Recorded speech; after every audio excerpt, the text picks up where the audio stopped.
In the early hours of Friday morning, April 3rd, 2015, the streets of London were unusually quiet. The Easter holiday had taken most people out of the city. Shops had closed early, and offices were almost empty. That night, no one expected that one of the biggest heists in British history would be carried out, using a method that seemed taken straight from a movie.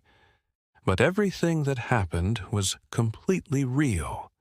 In the Hatton Garden area, known as the heart of the diamond and jewelry trade in London, a group of elderly men stood in front of a building known as the Hatton Garden Safe Deposit. Most passers-by would have thought these men were waiting for a taxi or had come for an early business visit. There was nothing suspicious about them. Some were over 70, and some suffered from obvious health problems. But behind their ordinary faces and simple clothing, these men were carrying out a plan that had been prepared for months. One of the men, their leader and mastermind, was Brian Reader, who was 76 at the time. He had been known in the criminal world for decades, but he was a man of tremendous discipline and an exceptional ability to plan. Beside him stood Terry Perkins, a man with heart problems who needed to take medication regularly, and yet he agreed to participate in the operation as if he were 20 years old. There were also John Collins, Kingston, and others, elderly men with long histories of professional theft dating back to the previous century. At 11 o'clock at night, one of them opened the building's door, using a copy of an old key they had obtained through an intermediary. The men entered slowly and calmly, as if they were on a routine mission they had been doing all their lives. There were no guards inside the building, and although cameras were present, they knew exactly how to avoid the exposed angles. The first step was going down to the basement, where the metal safe deposit boxes were located. The first surprise was that the huge steel door to the vault was stronger than they expected. They tried to open it using advanced tools, but failed. Still, they did not back down. They used an industrial drilling machine, weighing more than 40 kilograms, the kind typically used to break through rock and thick concrete. They secured the machine against the back wall of the vault, and it began shaking violently as it slowly drilled through the wall.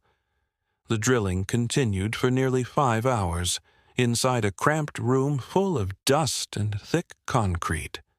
The air was heavy, and smoke from the drilling filled the space, but the men knew they had to keep going no matter how exhausting it was. At exactly 6 in the morning, the wall finally opened. Behind it were hundreds of metal deposit boxes. Boxes belonging to clients, containing valuable jewelry, rare watches, raw diamonds, gold, and personal artifacts. They couldn't open all the boxes because their time was limited. So, they chose the ones that appeared most valuable based on weight and design. They used metal tools to breach the locks, smashing the boxes until they broke open. The loot quickly piled up: uncut diamonds, white gold necklaces, Rolex and Patek, Philippe watches, and gold coins belonging to major traders. As morning approached and daylight began to seep in, they quietly withdrew, leaving behind a destroyed vault room. They took a large portion of the valuables and exited just as they'd entered, without anyone noticing. The next day, some of them returned to collect the rest of the loot, taking advantage of the long holiday weekend that had left the area nearly empty. The total value of the stolen goods was estimated at over $200 million, making the operation one of the largest thefts in London's history.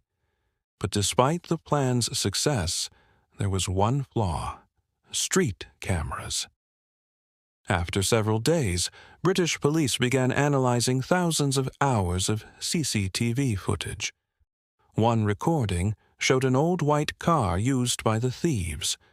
Over time, the police traced the car back to one of the men's addresses, and that's where the unraveling of the story began. Men in their 70s and 80s, living quiet lives, but with criminal pasts that prompted the police to focus on them. The irony was that the biggest heist in London wasn't carried out by young professionals, but by retired men who carried handkerchiefs in their pockets and suffered from chronic conditions. After weeks of surveillance, the police raided their homes. In one house, officers found garbage bags filled with diamonds and watches, as if the whole thing had been nothing more than a casual outing. Some hid gold in kitchen corners or under tables. Some admitted guilt after being arrested, while others denied involvement at first. But the evidence was overwhelming, and they were put on trial at the end of 2015. They were sentenced to several years in prison despite their advanced age. Some died in prison, while others were released after a few years to live out the rest of their lives away from the spotlight. And although most members of the gang were captured, a large portion of the stolen goods, nearly a third, was never recovered. It simply vanished. Perhaps it was sold on the black market, or perhaps it remains with someone whose identity is still unknown. This fact alone made the operation legendary, because the heist succeeded partially, even though its perpetrators were caught. Thus, the Hatton Garden heist became one of the strangest and most ingenious crime stories in modern history. Not because the operation was complex, but because it was carried out by men who should have been in retirement homes, not in a vault containing millions of dollars. Yet they proved that crime is not always tied to age, and that old experience can sometimes defeat modern technology. The story remains a symbol of one of the most bizarre thefts in Britain, often mentioned whenever people talk about crimes that seemed impossible but were carried out in real life.